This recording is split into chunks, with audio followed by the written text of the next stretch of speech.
Welcome to the ninth episode of the AfterSessions. Henry Molaison, the man without memory.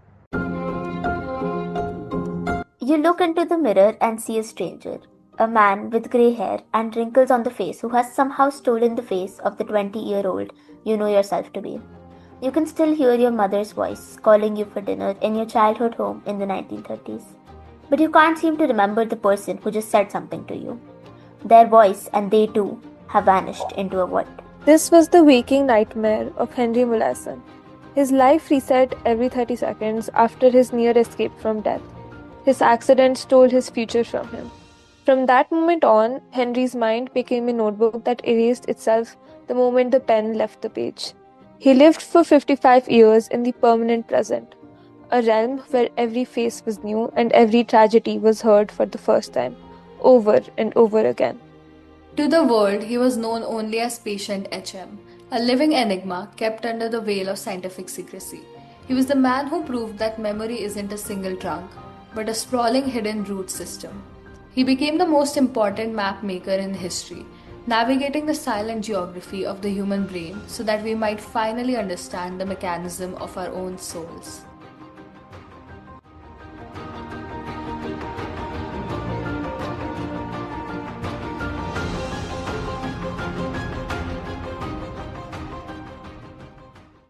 First, let's dive into the background.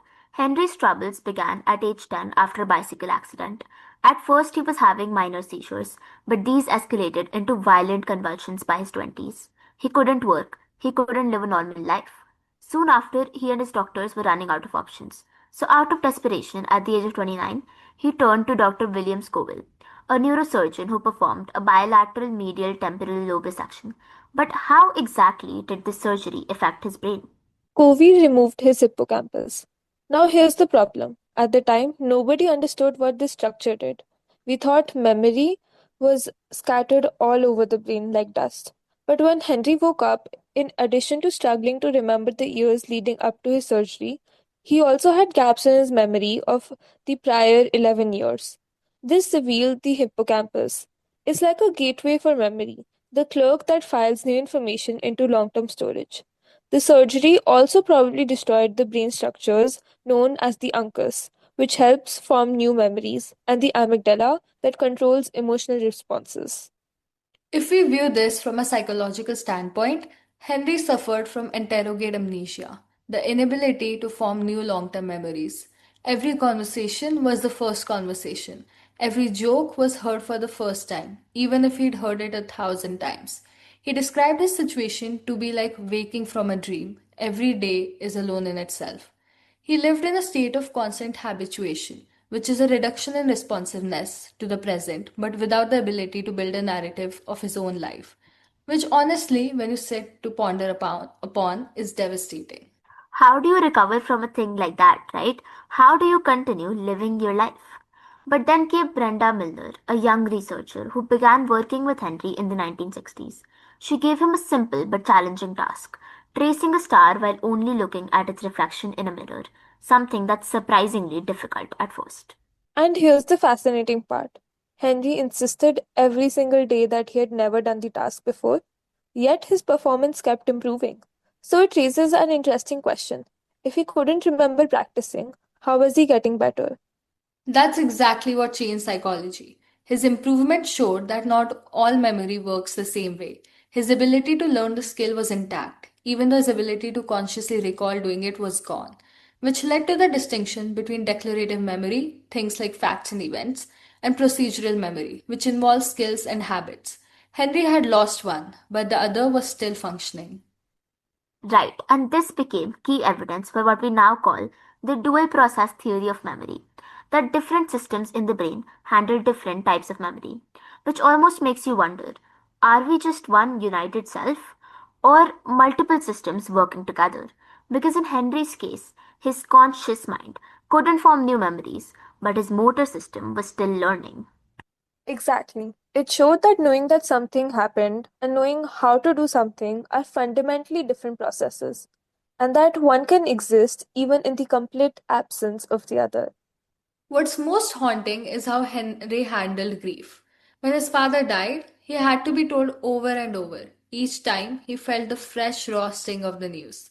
Eventually, he started keeping a note that read, "Dad's dead," in his pocket.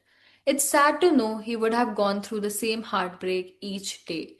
Perhaps a sadness settled over him, even though he couldn't remember the specific event of the death. This suggests that emotional memory, processed partly by the amygdala, which was also partially removed, operates on a different track. Therefore, the body keeps the score of all emotional circumstances. He felt a sense of loss without knowing what exactly was the narrative behind his life and all the people important to him. It's a tragic example of implicit memory, where the feeling remains even when the facts have vanished. Then came the matter of his identity. To what extent does someone's memory affect their identity and their behavior? Henry was often described as incredibly gentle and placid. Some psychologists wonder if his lack of memory also meant a lack of identity crisis. If you have no past to regret and no future to fear, do you become the ultimate Zen being? Or do you lose the very thing that makes you human? Without a past, can you truly have a self? Henry Molaison died in 2008 at age 82, but in many ways, his story didn't end there. His brain was preserved and later sliced into thousands of ultra thin sections to create a detailed digital map. He literally became the very reason that we know about how our brain works today. Which brings up an important ethical question. Can someone truly give informed consent if they can't remember what they've agreed to? Henry would forget conversations within minutes, yet he was consistently described as cooperative and willing to help. And that's what makes it so compelling. Because despite everything, he reportedly expressed a simple belief that what scientists learned from him could help others. It suggests the kind of purpose he held onto, even without the ability to form new memories around it. It also highlights a deeper issue in research ethics.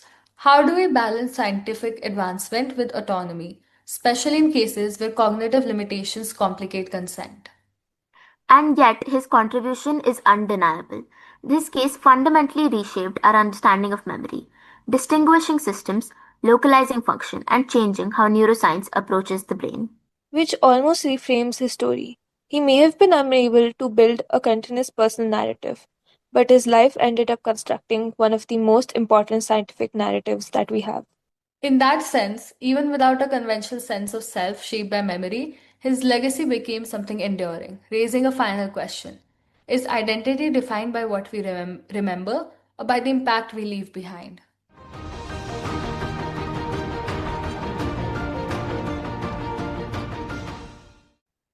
Henry lived in the space between heartbeats, in the peaks and troughs, but never in the stable center.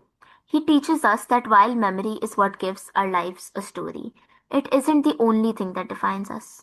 Even without yesterday, Henry was kind. Even without a tomorrow, Henry was patient. His life is a reminder that we are more than the sum of our data. We are the feelings that remain when the facts are gone. He was a man who lost everything but his essence, a soul that continued to smile even when he couldn't remember why. Today, we remember Henry because he couldn't remember himself.